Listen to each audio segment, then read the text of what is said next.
पे भी बहस हो रही है, इसलिए मेहरबानी करके जम्मू कश्मीर का कोई आदमी इससे पहले नहीं बोला। हम 2-3 एमपी हैं, एक मंत्री हैं, एक जेल में हैं, तो इसलिए हमें टाइम मिलना चाहिए अपनी बात कहने की।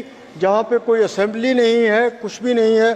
पिछले हमें तवक्का थी, हमें ऑनरेबल जो यूनियन फाइनेंस मिनिस्टर हैं उनका बहुत एहतराम है, वो सीनियर लीडर भी हैं और पिछले कई सालों से ये महकमा भी देख रही हैं। लेकिन कितना बेहतर होता कि वो जम्मू कश्मीर के लोगों के साथ भी बात करती, वहाँ के एमपीज़ के साथ बात करती, वहाँ के ट्रेडर्स के साथ बात करती और फिर ये बजट यहाँ पे आता। इसकी वहाँ पे कोई भी एक्सरसाइज नहीं की गई है और जो भी एक्सरसाइज की गई है वो ब्यूरोक्रेट्स की लेवल पे की गई है। ये बदकिस्मती की बात है कि पिछले 7 साल से वहाँ पे कोई इलेक्टेड गवर्नमेंट नहीं है, पिछले 10 साल से कोई असेंबली के इलेक्शन नहीं हुए हैं। हम एक ब्यूरोक्रेट्स की मर्सी पे हैं, उनके रहम व करम पे हैं। वहाँ करप्शन अपने अरूज पे है, वहाँ दफ्तरी तवालत अपने अरूज पे है, बेरोज़गारी अपने अरूज पे है, महंगाई अपने अरूज पे है।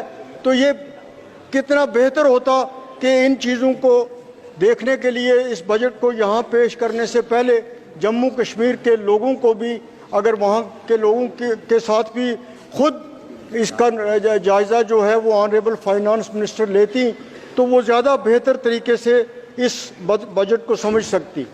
आज इस बजट के बारे में जो यहाँ पे कहा गया कि हम इतना बड़ा पैसा जम्मू कश्मीर को दे रहे हैं, वहाँ असली हकीकत ये है कि कॉन्ट्रैक्टर्स की कई हज़ार करोड़ की बिल्स जो हैं वो पिछले साल की पेंडिंग हैं, उनको अपना पैसा नहीं मिल रहा है, उन्होंने बैंक से लोन लिए हुए हैं और ये सारा पैसा जो इस वक्त कहा जा रहा है कि हम इस बजट में ये जो दिखा रहे हैं, मुझे नहीं लगता कि पुरानी लाइबिलिटीज़ जो हैं उनको भी वो कवर करेंगे। वहाँ की हालत ये है कि मुलाजमों को पेंशन नहीं मिल रही है, जीपी फंड का पैसा नहीं मिल रहा है। मैं बड़े वसूख से इस सारे हाउस की नोटिस में ये मामला लाना चाहता हूँ। जो वहाँ की असली हालत है वो यहाँ सबको पता लगनी चाहिए। हम एक बजट पे यहाँ पे उन्होंने पेश तो किया, लेकिन रियलिटी जो है वो मैं आपको ये बताना चाहता हूँ कि वहाँ मुलाजम की हालत ये है, किसान की हालत ये है, बेरोज़गार की हालत ये है। मैं आपको ये बताऊँ कि अनंतनाग डिस्ट्रिक्ट जो है वो जम्मू कश्मीर का सबसे पुराना डिस्ट्रिक्ट है और मैं वहाँ से पार्लियामेंट मेंबर हूँ, अनंतनाग रजौरी कॉन्स्टिट्यूंसी से। वहाँ पे एक मेडिकल कॉलेज तो कायम हुआ है, लेकिन वहाँ वो पिछले 6 साल से काम कर रहा है कि 7 साल से या उससे भी ज़्यादा से, लेकिन वहाँ MRI की फैसिलिटी तक नहीं है। उस इतने बड़े हिस्टोरिक टाउन में कि इस बजट में कुछ भी नहीं दिखाया गया कि वहाँ पे क्रिटिकल स्पॉट्स जो थे उन पे फ्लाई ओवर बनाने की ज़रूरत थी। उसके लिए यहाँ पे इस बजट में, जम्मू कश्मीर के बजट में कुछ भी नहीं बताया गया है। उस कस्बे की उस पुराने, सबसे पुराने और मशहूर जो डिस्ट्रिक्ट है उसमें एक बाईपास बनाने की ज़रूरत थी। जो पहलगाम का टूरिस्ट स्पॉट है, जो अमरनाथ की यात्रा जाती है, वो इसी डिस्ट्रिक्ट से होके गुजरती है और इतना यात्री और इतने टूरिस्ट जब जाते हैं तो उस डिस्ट्रिक्ट में घंटों जाम रहता है। उसके लिए भी इस बजट में इतने इम्पोर्टेंट डिस्ट्रिक्ट के लिए कुछ भी नहीं रखा गया। मैं आपकी नोटिस में ये भी लाना चाहता हूँ कि जम्मू कश्मीर में शेर Kashmir institute of medical sciences बहुत अच्छा काम कर रहा था।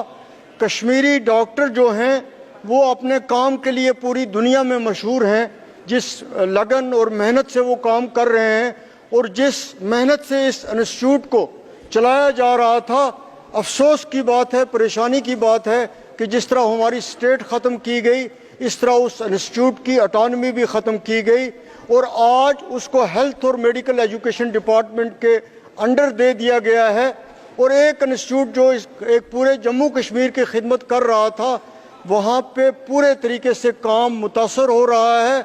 हज़ारों पोस्टें वैकेंट हैं। एक इतने बड़े एरिया में, जम्मू कश्मीर में, जिसको अब आप यूटी कहते हैं, लेकिन हम ये मानने के लिए लफ्ज़ यूटी तैयार नहीं, हम स्टेट की बात करेंगे। वो एक इंस्टीट्यूट जो है उसकी हालत भी ख़राब हो रही है, उसकी ऑटोनॉमी भी ऑनरेबल चेयर ख़त्म कर दी गई है। और इसके साथ साथ जम्मू में आपने एक एम्स बनाया है, आपने उसकी शुरुआत की है, उस फैसले का हम खैर मकदम करते हैं। लेकिन कश्मीर के इंस्टीट्यूट की ऑटोनॉमी ख़त्म करके वहाँ हेल्थ केयर सिस्टम को बहुत ज़्यादा नुकसान किया है। इसके साथ साथ जो हिली डिस्ट्रिक्ट्स हैं, बॉर्डर डिस्ट्रिक्ट्स हैं रजौरी और पुंछ के, वहाँ पे सर इस बजट में उन डिस्ट्रिक्ट्स के लिए कुछ भी नहीं रखा गया है। होना ये चाहिए था कि जो ये बॉर्डर डिस्ट्रिक्ट्स हैं, हिली डिस्ट्रिक्ट्स हैं, इनके लिए PMGSY में, PWD में, जल शक्ति में, इन महकमों में ज़्यादा एलोकेशन की जाती। वहाँ सड़क, वो मेरा पार्लियामेंट्री सेगमेंट है, वहाँ इतनी बुरी हालत है सड़कों की, वहाँ उनको हिस्सा नहीं मिल रहा है। स्टेट की जो एलोकेशन हो रही है वो उस बुनियाद पे नहीं हो रही है जहाँ पे ज़रूरत है। मैं तो ये आपसे कहूँगा कि एक हाउस कमेटी बनाइए, देखिए जो वहाँ पे बीकन के प्रोजेक्ट्स हैं, दोनों बॉर्डर डिस्ट्रिक्ट्स हैं रजौरी और पुंछ के। मैं ऑनरेबल डिफेंस मिनिस्टर से भी मिला, मैंने उनको ये भी कहा कि BRO की कारकर्दगी जो है वहाँ पे ना होने के बराबर है। एक 220 किलोमीटर का स्ट्रेच है जम्मू से पुंछ तक का, उसकी बुरी हालत है। तो मैं ऑनरेबल चेयर में आपसे गुजारिश करना चाहता हूँ कि इसी तरह हमारे वहाँ पे कैजुअल लेबर्स हैं, डेली वेजर्स हैं, वो पिछले कई सालों से उनको तनख्वाह नहीं मिल रही है। एक और बड़ा अहम प्रोजेक्ट है, उस पर कोई पेशरफ्त नहीं हो रही है। एक कुलगाम डिस्ट्रिक्ट से रामबन डिस्ट्रिक्ट के साथ दमाल हांजीपुरा से मोहर के साथ एक सड़क का प्रोजेक्ट था, वो प्रोजेक्ट पिछली सरकार में शुरू हुआ था, उस पर काम बंद पड़ा हुआ है और बहुत ज़्यादा लोग जो हैं वो उस प्रोजेक्ट की वजह से सफ़र कर रहे हैं। कैजुअल लेबर, डेली वेजर्स जो भी हैं, उनको कोई वेज नहीं मिल रहे हैं। इसके साथ साथ एक बात जो है, सुबह मैंने उसके लिए सप्लीमेंट्री पूछने की कोशिश भी की थी कि दिल्ली और श्रीनगर के दरमियान जो हवाई जहाज़ है वो सबसे महंगा है हिंदुस्तान में। अगर वहाँ टूरिस्ट जा रहा है तो उसका मतलब ये नहीं है कि आम आदमी जो है वो ये बेचारा उसके पेशेंट है। एक मैं मेंबर पार्लियामेंट हूँ, अगर मुझे इतना किराया रोज़ देना पड़ेगा, आप जो मुझे दे रहे हैं वो तो 1 महीने में 2 महीने में ख़त्म हो जाएगा। और कोई भी एयरलाइंस पे कंट्रोल नहीं है, ख़ास तौर पे जो श्रीनगर और ये रूट है इस पे कोई कंट्रोल नहीं है कि यहाँ पे जो मर्जी है जिस एयरलाइंस की जो किराया वो मुकर्रर करे वो करती है, लेकिन वहाँ पे किसी इंसाफ के साथ काम नहीं लिया जा रहा है।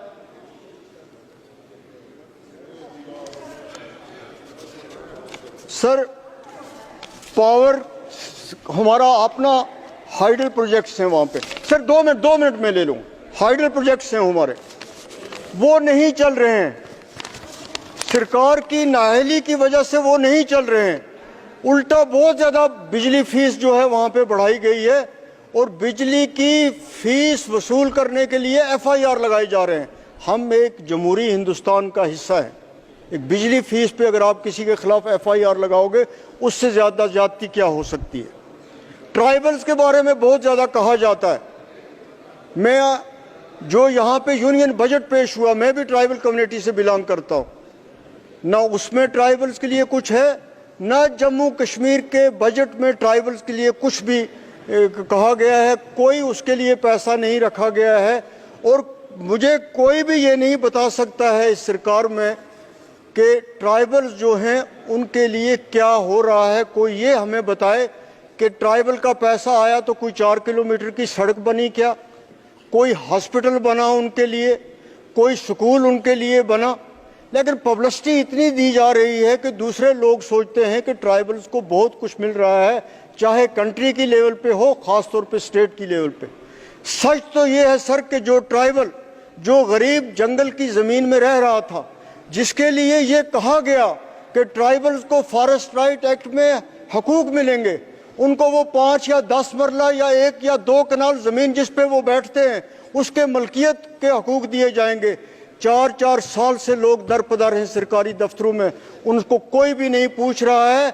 उल्टा ये हो रहा है कि जो आप रह रहा था पुराने मकान में, जिसको PMAY के तहत केस सैंक्शन हुआ, उसको आज फॉरेस्ट डिपार्टमेंट बनाने नहीं देता है। वो कहता है कि ये फॉरेस्ट की ज़मीन है, और गवर्नमेंट ऑफ इंडिया और वहाँ की गवर्नमेंट कह रही है कि हम ट्राइबल जहाँ बैठे हुए हैं उनको डिस्टर्ब नहीं कर रहे। तो जो PMAY केस लेने वाला बेचारा गरीब है, उसको आज अपने मकान के लिए वहाँ पे ज़मीन नहीं मिल रही है जहाँ पे वो 20 साल से रह रहा है, और जो दावे हो रहे हैं वो उसके बिल्कुल मुख्तलिफ हैं। हम ये चाहते हैं कि जम्मू कश्मीर के साथ जो ये नाइंसाफ़ियाँ हैं, सियासी तौर पे हों, ये एडमिनिस्ट्रेशन के लिहाज से हों, फंड्स के लिहाज से हों, डेवलपमेंट के लिहाज से हों, बेरोज़गारी से के हवाले से हों, ये चीज़ें जो हैं ये दूर होनी चाहिए।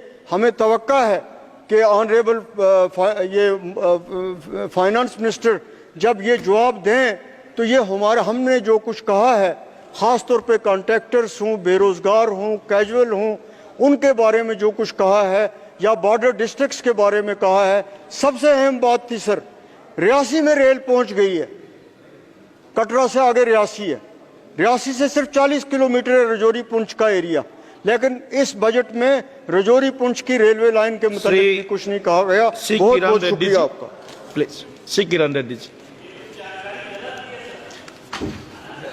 अनंतनाग में और एक वही, थैंक यू। ठीक है, आप सर एक बार देख लेंगे। For giving me this opportunity. गलत दिया है नेशनल हाईवे, और दूसरा एम्स भी जम्मू कश्मीर के लिए तो वो है, वो भी नहीं बोला। सर दिस दूसरा इज माय एम्स भी मेडन नहीं आया स्पीच। जम्मू कश्मीर। ठीक।